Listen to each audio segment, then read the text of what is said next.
Matthew. On the A3 on the way to Portsmouth is Simon. Alright. Yeah, alright. Simon, tell us a little bit about your thoughts right now. My thoughts, I'm thinking I'm actually sat a bit close to Christopher, comfortably, and there's some funny smells going around his van. Apart from that, I'm quite excited about holiday, looking forward to it, and looking forward to showing the little boys what the big boys do and how to catch the big boys. Very good, thank you very much.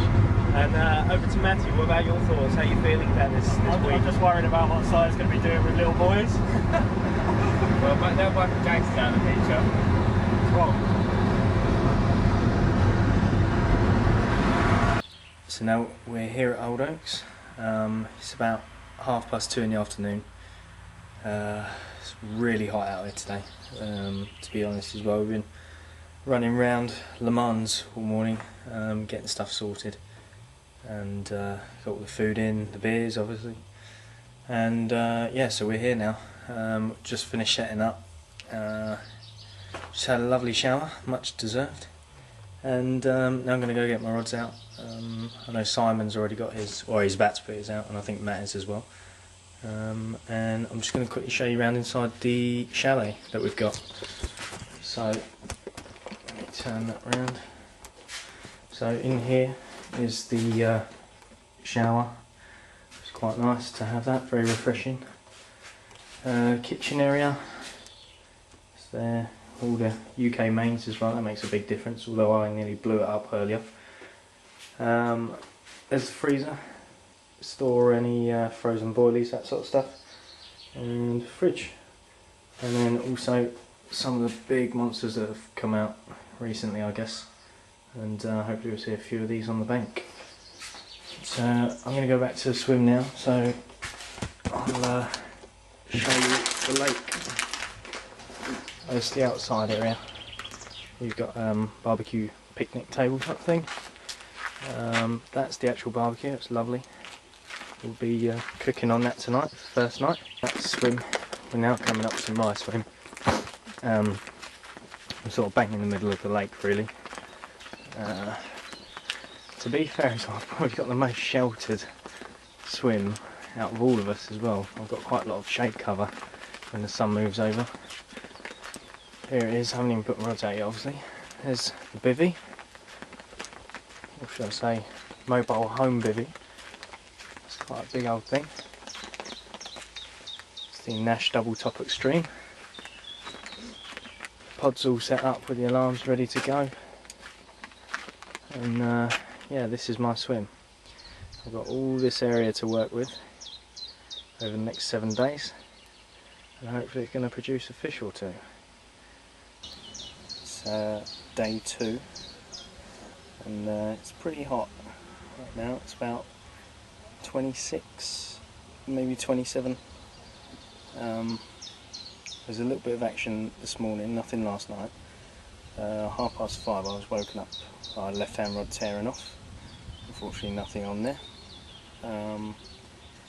Matt, who's over to the right of me, which you can't really see that well from here, as soon as I put it back down, he had a screamer as well, and again nothing on that. Don't know what happened there. Checked the rigs and everything seems fine. And then about 2 hours later, Simon, who's on the left, he just put his bait out with the bait boat, had the bail arm off still, and all of a sudden started noticing that the line started moving, and lifted up into a fish, snagged him up, and unfortunately lost it. But yeah, not much else other than that. I think it's too hot for them to get down and feed today. It's too hot for us as well. Simon's up behind me, which you can see. There he is, asleep in the shade. It's his birthday today, 32. Happy birthday. He's just moved in for the day into my swim here. I'm in a double, so there's more than enough for him. He's fishing over there. I don't know if you can. I think he's got one in that cove there, and then he's got one just there, which we've baited up quite heavily this morning with particles and tidying up boilies. Yeah. Holding its ground, isn't it?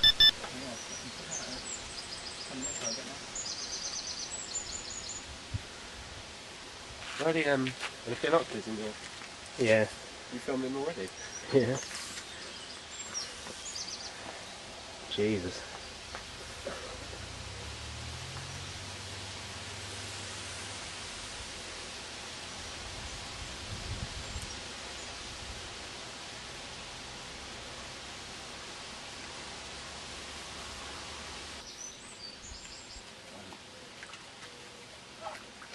Yes! Get in. Fucking beauty. Well in, Matthew. You must be knackered now. It was a very wide fish. It's heavy, fucker.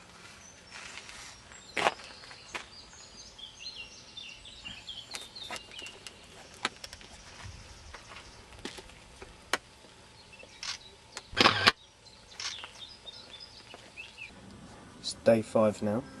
I haven't been filming for the last couple of days because things have been a little bit slow for me, but Simon and Matt have had quite a fair few out. On day 3 as well, I got a new PB. I had a £31 mirror, which was brilliant. Really good fight on that as well. It was on for about 20-25 minutes. Every time you get it close to the net, it's just zipping out even more line and turning around and running down the other end of the lake again. Simon had a 32 at 5:30 this morning. He's also had a 22, a 20.5, and a 29.5, and another 20. He's moved. Oh, just got a beep there.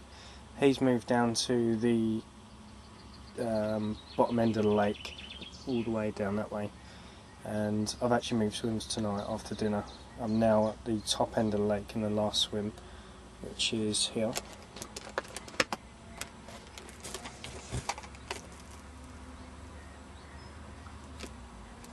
See, and I've got one there, one in that corner, and then one just off that tree there. You see there's somebody's already put a little white marker, so it's quite handy. Just there.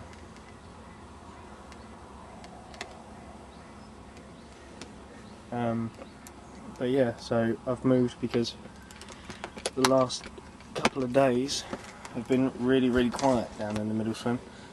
I did have a screaming run last night. We were having a bit of a social in Matt's swim, and I came belting round. Probably took me 10-15 seconds, I guess, to get into the swim, and it was still going, zipping line off the reel, struck into it, nothing there again. It's a bit annoying. Checked all the rigs and that. I'm using the same rigs as the others are.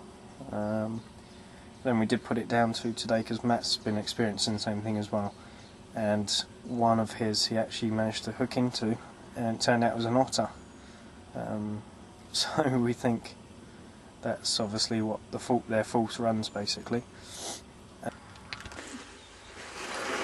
This is day 5 and day 6. Yeah.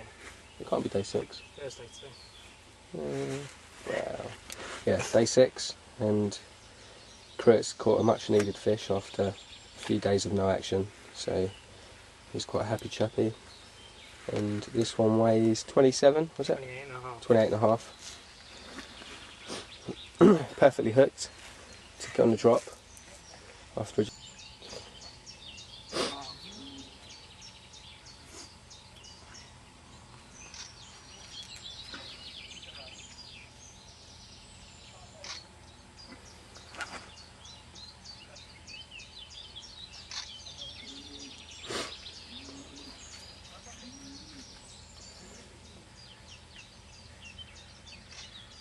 5:30 in the morning. We go home a bit later. I lost a pretty good fish, I think, about 45 minutes ago. Had it on for about half an hour or so. and it went straight through my other two lines, even though they were backleaded. And this is what was on the end of the rod tip when it snapped up. I don't know if you can see that. That's a big nest of line it created from the other two rods.